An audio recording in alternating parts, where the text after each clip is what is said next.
compulsory watermarking of AI-generated content for authenticity verification. This shit's getting real. Everybody in the world who isn't sat thinking about this technology every single day, how would they even have the mental model to understand that a computer could generate this? How do you do, fellow kids? What? I'm gonna say a brand, and I want you to give me your initial reaction. Liquid Death. In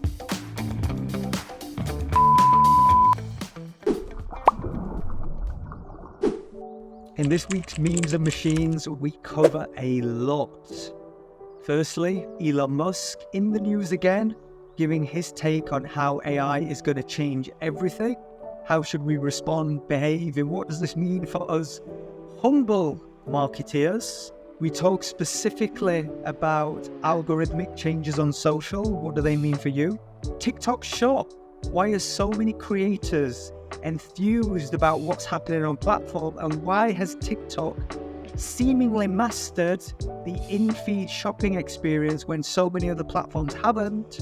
We talk about a new feature on Instagram that could enhance your social media strategy. We talk about what makes a great marketing team in the AI age and what skills do you as a marketer need to nurture. And finally, we play a new game, word association, where we give our first gut reactions to big and small and upcoming brands. Tune in, subscribe, like, do all that good stuff. Hope you enjoy this episode. Catman, good to see you. How you doing? Doing well, doing very, very well. How you doing? Good. I have something to say or something to show you, and I think you're going to be jealous. Yep. New microphone? What do you think of that? It's beautiful. That very pretty. I got the third of colours there on the front. I need to get one for myself. Hashtag sponsor. Logitech kindly reached out and said, "Hey guys, we'll send you a mic, and it's really cool." And I actually love it. I did have one of these, but lost it maybe 2 years ago. This is the latest version, and it's they kindly reached out and said, "You guys sound terrible. we need to fix that." You would not believe the number of people that message me and go, "Hey, love what you say, like your ideas, enjoying the podcasts, but you sound shit." So thank you, Logitech. Well, let's let's get that fixed. We will. Dude, I want to kick off. I want to speak about our favorite topic, or what we tend to have a bias towards, Elon Musk, X, formerly Twitter. So Elon Musk has been once again in the public eye. Famously this week, he was a lead guest at the UK AI Summit, which is a forum to bring together world leaders and representatives from key territories to agree some consensus around how we should respond to the opportunity/threat that is AI. And Rishi Sunak had a really interesting chat with Elon, which I thought he came across great. I thought that, I don't know if have you watched the dialogue? I haven't. No, really good.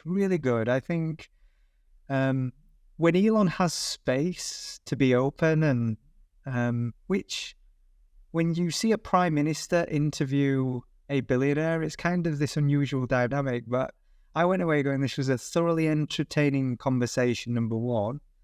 Learned a lot, number two, and it felt somewhat authentic as a state person and a billionaire can be on a big international public forum, you know. I thought that was really interesting, and we'll dive into that because there are some key outcomes to that event and some surprise executive legislation that came out in the US. But I want to get a marketing take on X. X appears to be in perpetual change. The algorithm shifting all the time. Formats are changing. And whenever there is a lot of consistent change, a lot of people tend to get frustrated by that. But I know you see it as opportunity. Opportunity to get some unfair advantages. So firstly, What are you observing in X, and how are you thinking about your marketing on platform as a result of recent changes? Yeah, I think like we've seen so many platform is very different to how it used to look, and there's like constant updates every week. I kind of took a step back and thought, like, what is Elon actually trying to do here? I think the one way I can summarize it is he's trying to keep people on the platform. It's like a lot of the changes he's making are to encourage people to view Twitter as their kind of all-in-one media distribution channel. And so he's competing, for example, with newsletter platforms and blog platforms by allowing people to have unlimited character limit. And he's saying, post your long form writing here. He's removed the video limit, and he's now wanting to compete with YouTube. He's saying, upload your podcast, upload your long form video here. And as a result, it's very likely that if you kind of follow those those directions, you'll get rewarded in the algorithm, you'll get rewarded for reach. And so something we've started doing is, taking our kind of long form piece of content that we usually just distribute on our blog and repurposing it now solely on Twitter, and just having, some of these long form written pieces hosted entirely within the platform. Same with long form video. Like we produce a huge amount of video as a company, but actually a lot of it in the past has never really lived on Twitter because it isn't quite they have a length limit, and B, never really felt like quite the right audience. But now we're starting to see that people who are uploading like 2-hour long videos are getting, fairly strong views. As we started to experiment with, some of our longer form video pieces, why can't it just live natively on Twitter? And so just like it's really opened up this new channel for distribution, and there isn't a need to kind of, it's just there's more cross posting capabilities now. And so yeah, there's some small changes we've made that has just now like really increased our kind of impressions we're getting by month, because we're not having to be so fragmented in all the content we're creating everywhere. What you described there is an important foundational lesson. You should always be speculating on why decisions are made. And that's why often practitioners have advantages over people that just give advice. If you're active on these platforms, you have every advantage because you're seeing in real time. You're right. I think about the moves that Elon makes, and they're often always rooted in first principle logic. So what are Elon's priorities right now if we reverse engineer that? Number one is we need to find better ways to commercialize the platform. That's a foundation and an unlock for him to be able to continue to invest in the company. And when I mean invest, his energy, his time, it's an enabler for everything else. The previous ad products in Twitter, X, it was funny actually on stage, Elon described X as Twitter. So even the man at the helm gets it wrong. But basically on X, if you think of his number one priority, it's going to be figure out better ad formats. One of the opportunities within that is, well, I need people engaged for longer. If I create long form video or long form post, I have opportunity to serve more ads, more inventory, right? So that makes logical sense why that would be favored, and you should probably play that game. The next thing you start to think is, I need to improve efficacy. You will have noticed on the ad platform that ads now are almost indistinguishable, and people question the ethics. If you use a Twitter ad, it's very hard to distinguish whether it's any different from a feed post. It looks exactly the same. There's this very subtle word in the top corner of the image, right, that simply says ad or sponsored. I can't remember. I should double check that. But there's a very small signal, ad. Again, that's another priority for Elon, is to improve efficacy. Advertisers will return if results are being driven. So he's trying to do multiple things at any one time. And I imagine, and I can't verify this because I haven't spoke to our paid media teams to verify this, I probably should, but I'd imagine the effectiveness of those ad formats are way greater than what they were previously. Certainly for things like click-through, because they are so native. They're just indistinguishable from feed in many respects, particularly at a glance.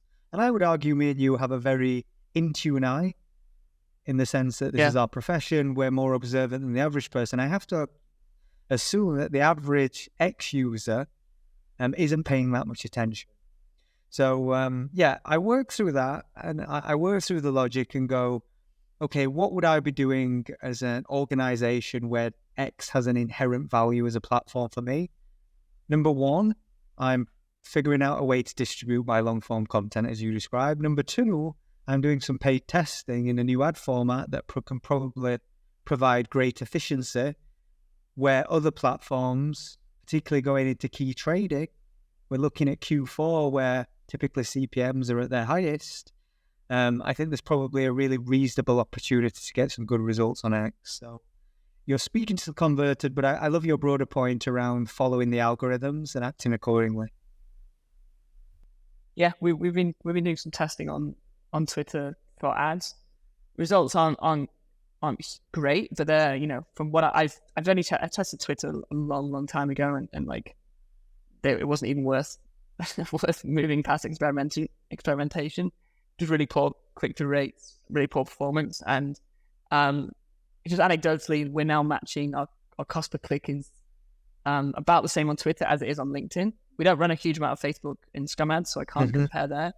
But we're seeing similar to LinkedIn, which is, I think an improvement. I don't know the exact, because we haven't tested on Twitter in a while. I can't tell you if that's, solely because of the changes, but there's definitely directionally seems to have a much more competent ad product than they ever have done before. You were missing a trick. Catman, you're supposed to have all the answers, and you're telling me you're not out there testing, dipping your toe in the ad products. Get away. I'm too busy riding the organic train, you know me. Good man. TikTok Shop. I don't know if we spoke about this yet today. I didn't know if you had a perspective. Week after week, I keep seeing these phenomenal case studies from creators specifically talking about the successes they're having on TikTok Shop. Number one, do you want to explain to anyone listening what TikTok Shop is, and is there anything that you particularly think's interesting about it? Yeah, it's pretty simple, native shopping within TikTok, so you don't have to leave TikTok now to make a purchase. We've seen this kind of introduced with Instagram, I think, in the last couple of years, and a few other social platforms have played with it, but I think TikTok are so uniquely positioned for this because they have, their whole platform is kind of built around communities, and pretty much every single niche in the world is, represented on TikTok. And from what I've seen, there are some creators who are making, an insane amount of money from this. Because the platform is just so seamlessly set up. I think what TikTok have always been really good at is just building a very seamless user experience. It's never always the prettiest. It's one thing I've noticed with them. And I kind of compare them to Amazon. Amazon has never been a pretty UI. It's never going to win any design awards. But what they do focus on is, how do I get the product to the consumer as quickly as possible? And TikTok, I think, have gone on the same route, whereas someone like Instagram, I think they've always been a bit more focused on protecting the brand and making it feel, pretty. TikTok is kind of messy, but it just works very quickly. And as a result, they are able to capture pretty much any market. And you have, I see products on there that are selling for $2 to $5, toilet roll, for example, all the way up to, fashion brands who are selling more kind of medium to luxury price ranges. And we've seen this, if a great place to look for social media trends is always China, and the way that they've kind of been innovating, and they've always had these kind of all-in-one social and shopping applications, particularly with live streaming. And this was always going to happen with TikTok. It's just, the question was whether it would be adopted. And now we're seeing it. The interesting thing is, if you've built an audience on TikTok, you have huge monetization opportunity. And creators are now being paid commission. So they'll work with a brand, they'll post about the product, and they'll be paid a commission for the amount they sell. And so it's also going to streamline creator partnerships in a very unique way. So yeah, I think there's a lot to unpack, but overall, probably going to be a massive revenue driver for TikTok themselves.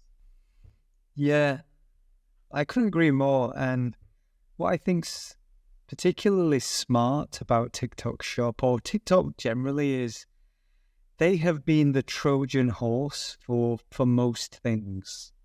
You know, as a platform, it was trivialized for the longest time. How long have people spoke about social shopping? In-feed shopping experiences. Why go to a website when you can buy on social media? That's been the narrative forever. Creators, influencers are propagating products and services. Why can't you just remove all the friction and allow people to shop? Originally, Pinterest were better placed than any other social platform because they were this confused intersection between search and social. You went to Pinterest at a very specific time in your buying cycle. I'm looking for inspiration to go do something and act. It was kind of this unique place that was perfectly built for shopping. They never really landed their in-shopping experience. They tried. Instagram came along and said, okay, we're better placed to provide the social shopping experience that everyone promised, that we all marketeers kept saying was coming. Again, that by all accounts has somewhat failed. There are some commerce and some shopping experiences going on in Instagram, of course, in feed, but fundamentally it wasn't a successful program. People aren't staying on Instagram and shopping. And TikTok come along, and what they do is I tend to believe they do things from bottom up as opposed to kind of top-down forced behavior. One of the things I loved a few years ago about TikTok, their lead ad campaign came out that said, make TikToks, not ads. And that for me was everything that we have preached for a decade. Be as native as possible. Don't make ads. People don't want ads. People don't want their day interrupted. They want value. And TikTok understood this and they led with that. In the last 2 years, there's a common theme that came up on TikTok. People would wear it as a badge of honor. TikTok made me buy it. This kind of jovial language that was TikTok made me buy it. I've just gone on a shopping haul because of TikTok. And people would wear it as a badge of honor. So what have TikTok done? Bottom up, they've taken that and gone, okay, well, now we can use this. They've used this in all their ad campaigns. They use this actually in they do kind of like these co-promotion in-store displays. It's like TikTok baby buy it sections. You know, brands will put them in retailers. They went a step further and introduced shopping. And there's been multiple pilots in different territories across the years. But I think the way they've shown up recently, they've just done it at the right time.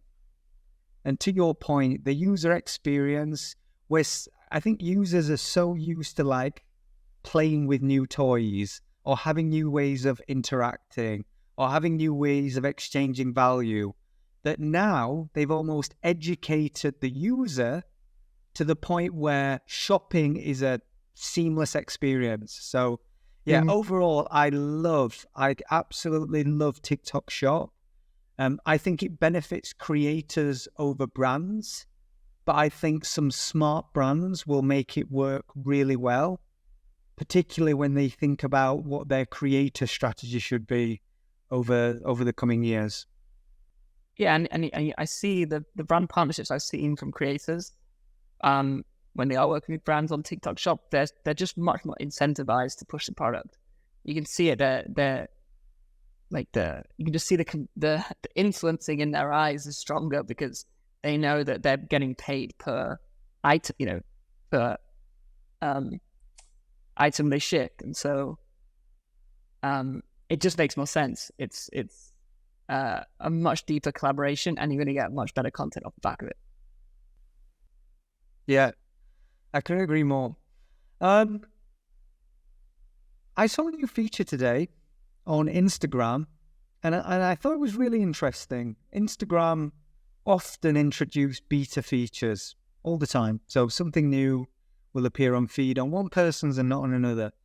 One of the more interesting ones is an in-feed collaboration tool. So meaning I, as a creator, maybe in a future state, a brand, can post a carousel with commentary and other people can contribute and upload their picture with my permission.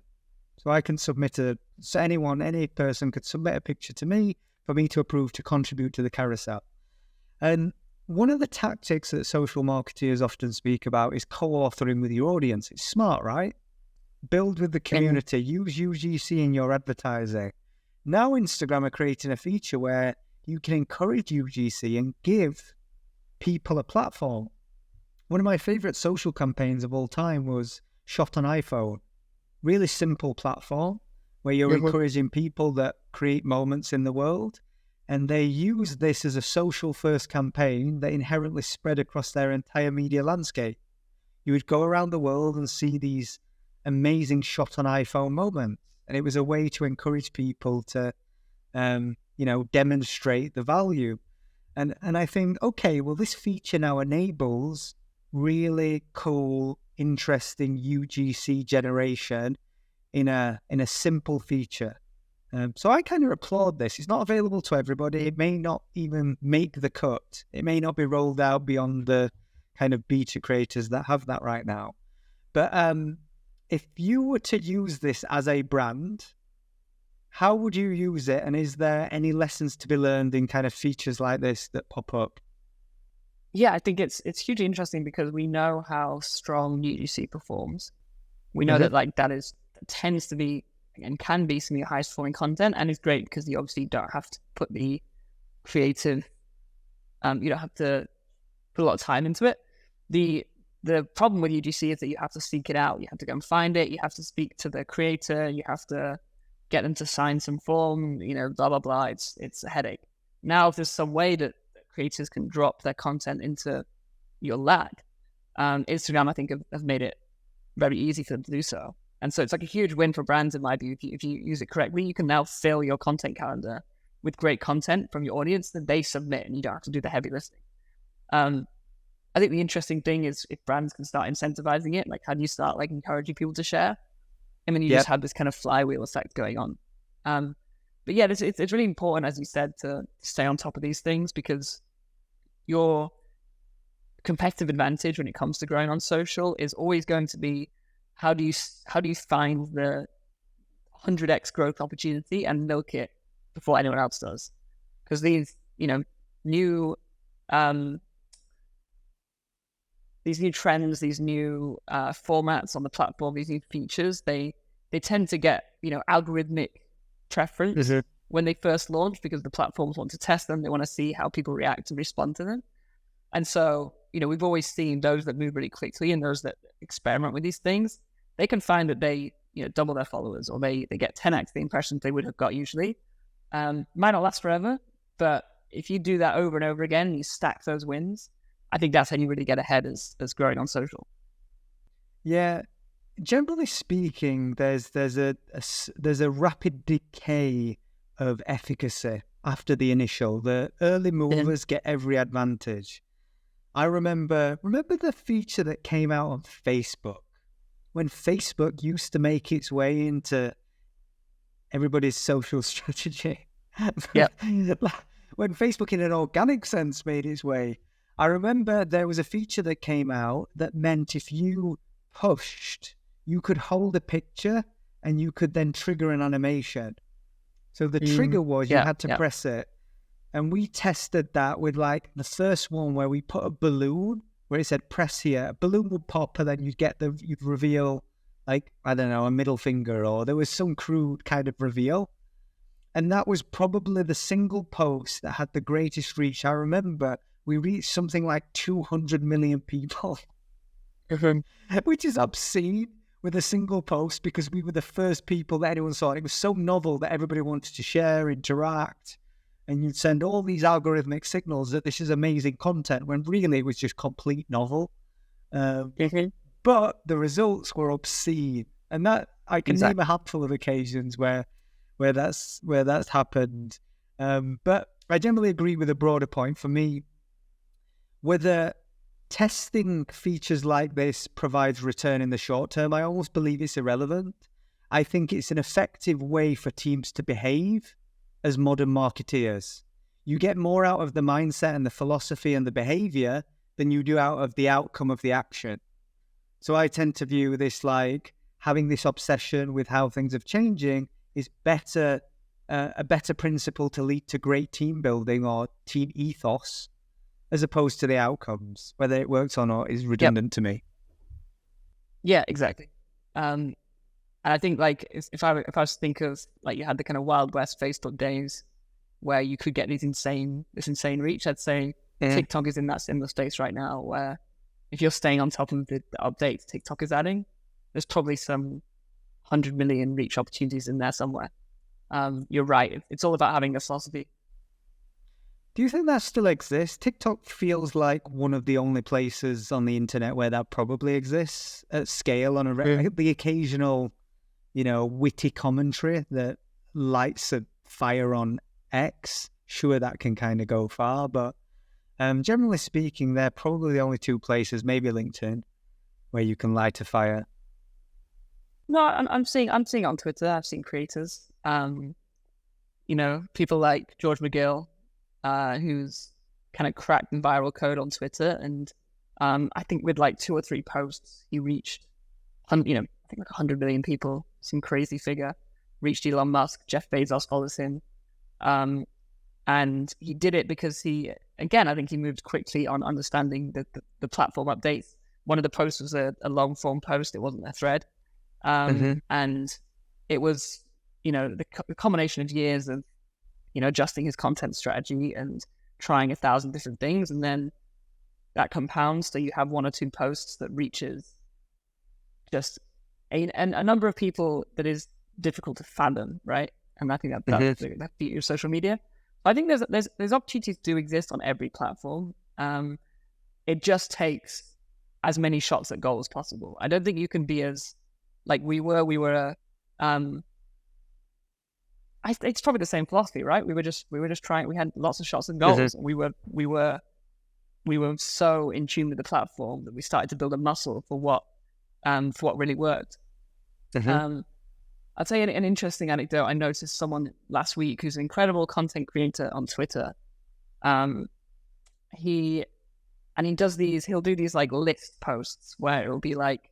And you see these all the time, where it'll be like, here's 100 things I learned this year, or like 30 things I wish I knew at 30. I think his most recent one, this Sunday I saw him post was what nobody tells you about the world. And it was just like he's a builder, he's a someone who's invested, raised money, whatever. And he has these like very interesting insights into the way the world and the economy works. And I noticed he did a post that was his 100 things about the world nobody tells you, and he broke it out into a thread, and so he had each different point was in a thread, and he tweeted it and he left it for an hour. I then noticed he deleted the whole thing. I was like, I wonder why he's deleted that. He then reposted it as a full post. It wasn't a thread anymore, but the order of the post had been reordered based on the engagement he got on each tweet in the previous thread. Does that make sense? So he tweeted it as a thread. He looked at which posts got the most engagement. So which of his points people resonated with the most. He then deleted it and posted it again with the points that people resonated with the most at the top, and the points that people resonated with the least at the bottom. And so he's A/B testing his content in real time and then reposting it, knowing he'll probably get more reach because the points that hit the most are at the top. I saw that happen in real time, and I was like, "Shit, this guy's playing a different game to everyone else." And a good example of how I think virality can be engineered is, he has a large amount of reach already, but I think it was just really, really interesting. I love that. It really does remind me. I have this newfound appreciation that we are almost in an era where we take the guesswork out of marketing altogether. Yeah. Ogilvy famously said, 50% of marketing works, 50% doesn't. I just don't know which half, Mm-hmm. I think what we're seeing now in the ability, one, on a tactical level, we can test against small segments, price channels for a limited period of time, get to the right answers, and then scale distribution. But there's another part of me going, generative AI means we're now capable of doing things in post-production that would have meant would have cost a lot of time, resource, and money. So now, for me to make 50 minor variations to the same ad, that cost has been lowered significantly. Whereas historically, 50 versions of anything would be a very time-consuming, costly exercise. If I wanted to change one word, I wanted to change one color, I wanted to change one descriptor, I wanted to change, any aspect, you name. And I actually just think we're moving into this era where the smartest marketeers are just adjusting in real time. And in part, algorithms will do that for us. I think a lot about media buying. Media buying used to be the art of finding audiences that work, testing on them, and reiterating and scaling ads that worked and didn't. Now the algorithms are getting so sophisticated at optimizing. The role of a media buyer generally isn't to optimize. And then we'll it's probably not too far away whereby ads are being manipulated. I say manipulated. Ads are being recreated in real time, testing multiple variables to maximize effectiveness. That's probably within grasp on platform within the next 2 years, without a doubt. So then it beggars the questions, how do marketing teams gain an edge? How would you think about structuring your marketing team today? You're a big advocate for think about creation first, build an incredible content creation team, and then bring in skills to understand how to distribute that content. In light of all the new innovations, are you changing anything? How are you thinking about team building? Yeah, it's. I think exactly that. Like when I speak to marketers, the biggest problem they always have is creating good content. They have the right ideas. They may know how to position their brand well. They might be good at copywriting and they kind of, they know how to talk about their product, but they struggle to get it out in content which people react to and people engage with. And so I actually think it's way more important to build an engine, a content engine internally. And that is a team of production people. So, people who can design, people who can edit, and that might be internally, or maybe work with an external partner. But if you can build a team, an engine like that, and can churn out content at a high cadence, and that's the important thing. Like the only way you're going to learn is by just having a lot of shots at goal, as we've said. And so building a team that can churn stuff out, and then you get the feedback, you get the data, and you start to learn what your audience wants to consume and what they want to engage with. You then have to obviously put some philosophies in the team. So again, everyone has to be super social native. They have to understand how to create social content. They understand the importance of experimentation. They understand the importance of, having a hugely high quality control bar. Then you bring in, okay, how do we distribute? Let's figure out distribution and other channels. But I think all that stuff's pointless if you don't know how to create great content. And so I've always been an advocate for just build an engine that can churn this stuff out. And it's really hard. It's really hard to find a great designer. It's hard to find a great editor. And so I would just focus on figuring that out first. And then you have this weapon at your disposal. And we found it when we had this really good production team, really good content team. Partners want to work with us because they know we create good content. And so you become this kind of weapon in your industry as well. And so, yeah, obviously distribution and all the other technical parts of marketing are really important. But as you said, the role of a media buyer is less and less optimization because the platforms are good at doing it for you now. A lot of it is just who can create the best content. And so, that's always been my philosophy. Yeah, it's interesting. When you describe that, though, I kind of go, well, what comes next? If there's a pattern emerging that real-time generative creative is being produced that's more relevant to me, that's optimized to my taste, behaviors, mindset, we're not a million miles away from that being a reality. Hyper-personalized, not curated and personalized based on what exists or what someone has guessed is going to work for me. Actually, it does work for me. You see that, I go, what skills are really going to be put front and center?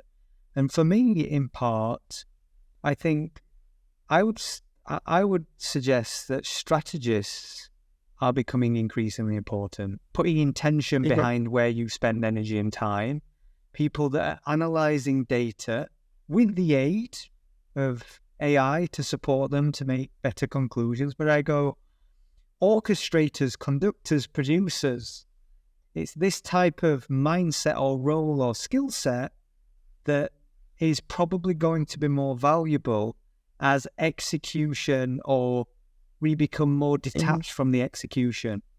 And that feels the direction of travel. It just feels like we're just going to do less and less execution over time. And of course, two things can be true. You can move fast and slow.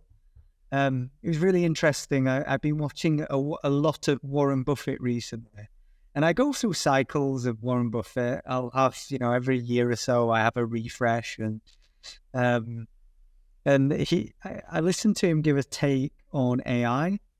And he said, well, maybe AI is going to change everything. Every single industry. It's going to do everything better except for one thing. And it's not going to change how people think. And it's not going to change how people act. Which is kind of true, right? No matter how much technology augments our reality, and no matter how much it's going to change the way we do things, fundamentally, people don't change that much. Our wants, needs, our desires are going to remain the same. So I go, in a business, in a marketing team, if we go back to what we do in a marketing team, possibilities are going to change rapidly. How we behave and act, probably less so. I think that's going to take time. That's going to be a slower movement. Like I just remember for the longest, and this isn't on the exponential curve, this happened much slower. But I just remember the resistance and the critiques of social media and how it was trivialized for so long. And, eventually people go, oh, they're converted, right? And I can only see when we think of this next wave of innovation, I don't see a world where, some smart people take advantage of this kind of blip in the matrix that's going to happen in the next 2 years. But the majority of people are just going to do the same things over and over again. Yeah. It's really interesting. Dude, I don't know, just on the point of AI, I may as well stay on it. Did you see the executive order that came out in the US? I haven't looked into it now.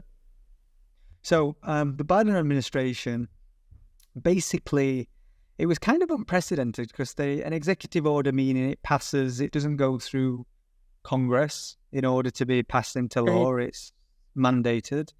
And they basically writ out 5 laws for AI, to govern AI. And this was in conjunction, this was quite unusual because that's behaviors that you typically adopt in a crisis. Executive orders are reserved. There were many of them when COVID hit, right? Yeah. It's crisis. So the fact that the administration felt that AI was worthy of this is rather telling, right? There were 10 things, and I'm just going to read a few because I think they're interesting. One was mandatory safety tests for major AI developers with the US government. So that's effectively companies like Google, OpenAI, Meta, etc., sharing the results of their safety tests directly with the government. That was number one. The next was rigorous red team testing standards enforced by national agencies. So there are some areas or fields of industry where AI has limited power to cause disruption and real disruption. But there are some industries that could be catastrophic. Talk about the military. Talk about health. There are endless possibilities in high-risk fields. So the testing standards are increased in certain fields. The next was enhanced safety protocols in science and biology.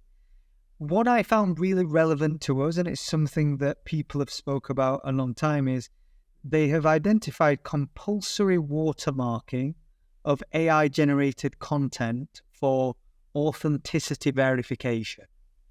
So this now means that platforms themselves that create generative content will have to legally in the US watermark and disclose that this is AI generated. I think this is a major milestone because it does two things. One, it provides authentication. So it means we understand what's real and what's AI generated. That's important. But more broadly, I think it preserves a little bit the human art. I feel like we will put more weight towards things created by humans than we will things created by the machine.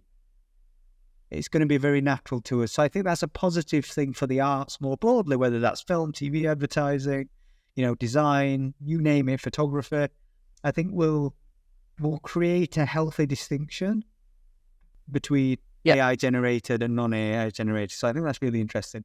And then there was a whole host of other things around privacy and, data usage and how do we mitigate AI-driven discrimination and bias, which is a really interesting one because humans are discriminatory and biased.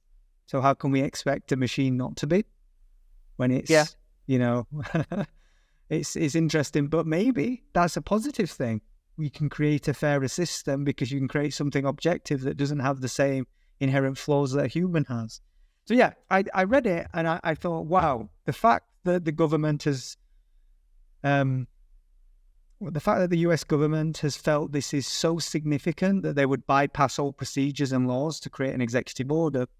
And this then was alongside this, just one day later, the AI summit in the UK that Rishi Sunak led and brought together world leaders from China and the US, etc., and all around the world to talk and discuss and agree to a basic framework.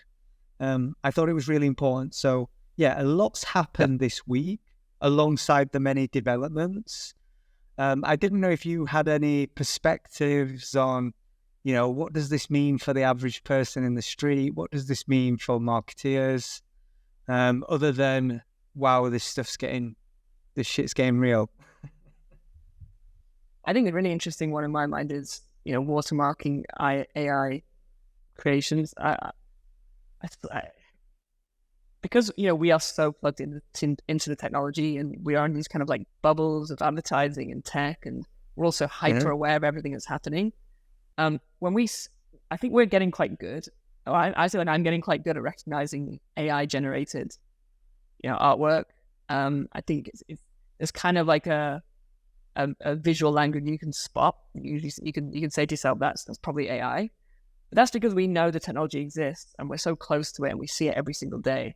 I've seen recently some Facebook posts that have gone mega viral. And so one, for example, was a girl standing next to a tree and Jesus had been carved into the tree. And the most insane, carving of Jesus you could imagine. AI generated. But the girl standing next to the tree, I think, is real. So it's just someone's kind of photoshopped this AI tree next to her. And it was on this like Christian community, and it had something like 50,000 likes, hundreds, millions of impressions, people in the comments celebrating her work. And if you think about everybody in the world who isn't sat thinking about this technology every single day, well, how would they even have the mental model to understand that a computer could generate this? Like, it hadn't crossed their minds that this wouldn't be real. And so to expect people to then be able to distinguish between something that is AI generated and something that isn't is just never going to happen. Apologies. That was real. That wasn't AI generated. And I think, I don't know if a watermark's going to stop that. People who want to spread misinformation are going to want to spread misinformation. I really They're don't going to know if crop that's it, right? Yeah, exactly. Like, say there's a little watermark that says AI generated. That's just getting cropped out. I do think, I obviously think it's a step in the right direction. There needs to be accountability. So whether you're the platform, you're the generative platform that creates the content, you need a system to govern that. And where this content lives, you should be enforced to put protections. The two working together is obviously an element of safeguarding. I imagine in social media we'll see a similar system to Elon's community notes. So anything that's AI generated, the platforms that distribute them, social platforms, will put the community note that says this was AI generated, even if someone crops it, right? So I do think we'll be able to make that distinction. But where there's a will, there's a way. Someone will figure out an AI model to get rid of the AI watermark that improves. It's definitely. It got me thinking when you were describing that. One of the things I've noticed is how commonly used ChatGPT is now. I've seen people that were borderline illiterate now writing in very complex words and languages, and they all sound like ChatGPT. And it's really interesting because I think imperfection is going to be really trendy soon. I really like seeing spelling mistakes and bad grammar and all these things that we maybe once frowned upon. And I think these human tells or errors, these imperfections, are actually going to add a lot to our activity in marketing. I see it when, I work with people. I receive like a brief or I receive a piece of work. I can tell immediately when ChatGPT has had a hand, and I hate it. I'll send it back and be like, you're not helping yourself here. There are ways to use ChatGPT, ways to use AI tools to increase your workflow, but like, you're never going to become a good writer if you turn to ChatGPT. It's just not going to happen. It may get to the stage where it does displace human creativity, but you're actually doing a disservice to your creative progression if your first thought is, I'm just going to plug this into a language model, because it right now cannot hold it physically cannot hold the context of what we're trying to do.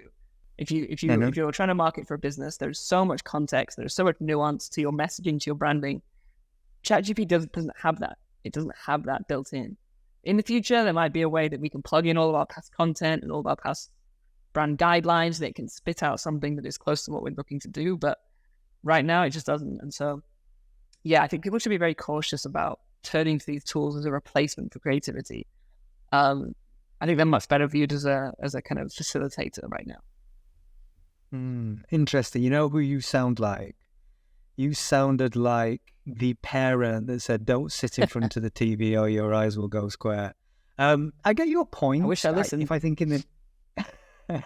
I get your point in the near term, but I do disagree on I do think we're very much nearing in on what you were describing. It's well within grasp to have a language model assist you and sound exactly like you and predict how you would behave and respond in any given situation.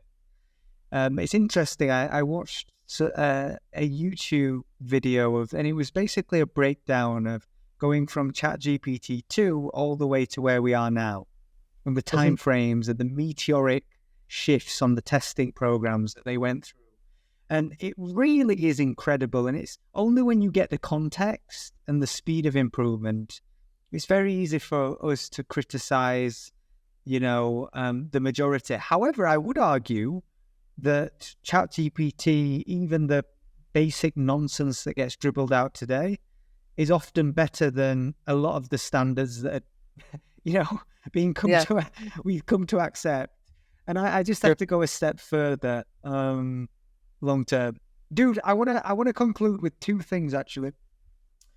I want to conclude with a new game. I want to test something. Word association. So you don't know this is coming, but I'm gonna say a brand, and I want you to give me your initial reaction, and then I will give a follow-up reaction to that brand. Are you ready? Yep. Nike. One word, right? Yeah, kind of. Okay. Greatness. Greatness. I am going to say athletic. Barbie. Peak. Girly. Liquid Death. Try hard. I was going to say novel, but I like try hard. Apple.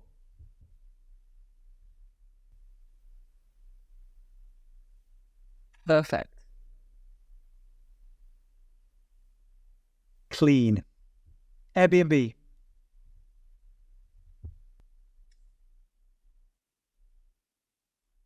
Forward thinking.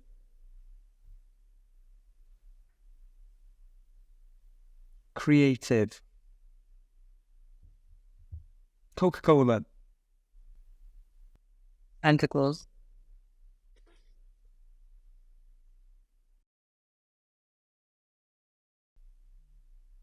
Iconic. I'm going to say iconic just because I studied marketing and I did a lot of case studies, so it holds a prestige in my mind, although that probably wouldn't be the association. MasterCard.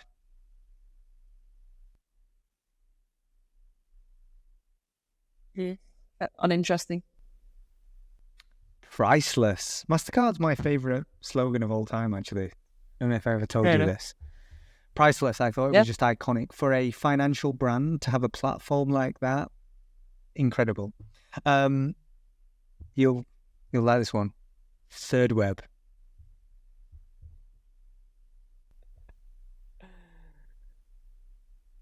Unicorn. Unicorn. I like that.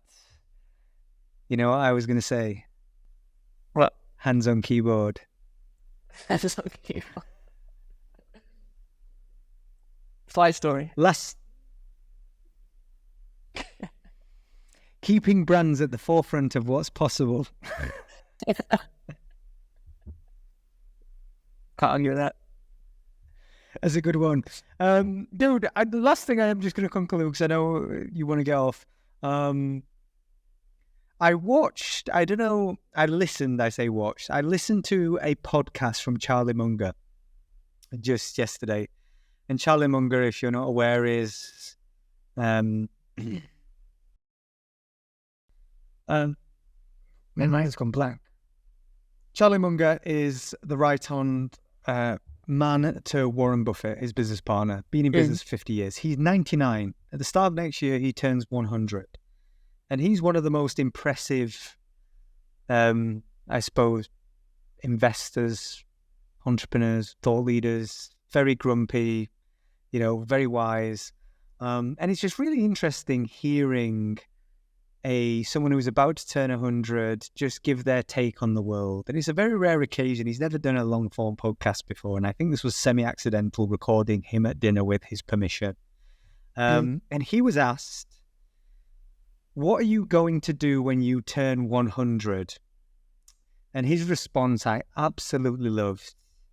He basically just went, I'm going to party. This is a guy who's 99, about to turn 100. He went, I'm going to party. And he went, I don't even think I can fit one more person in the room. And I absolutely love that. So my question to you, Catman, what are you going to do for your 100th birthday party?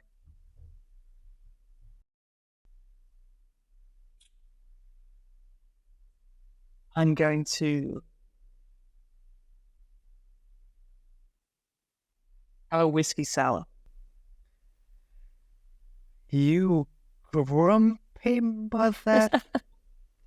A whiskey sour. You have defied death. You have defied death. Got to 100, a privilege only given to the very few. And you're going to sit there with a whiskey sour. On my own. That is such a catty move. You know what I'm going to do? Exhausted. I am pursuing the singularity at that point. I am volunteering on my 100th birthday to be plugged directly into the ether to live forever. That's the move. There you go. Sitting there with a whiskey sour. Calman, always a pleasure. I know you're jealous of my new mic, and there we go. But have a good week, and I'll speak to you soon. Yeah.